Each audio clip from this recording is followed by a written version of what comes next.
Let's learn single crochet together. Make a foundation chain. Chain 1 for your turning chain.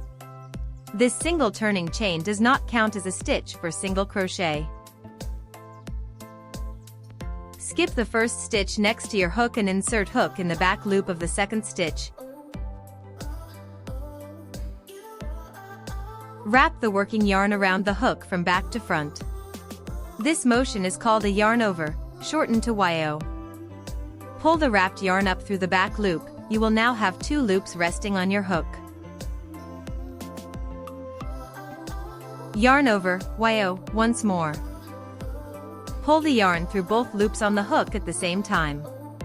You have now completed 1 back loop single crochet.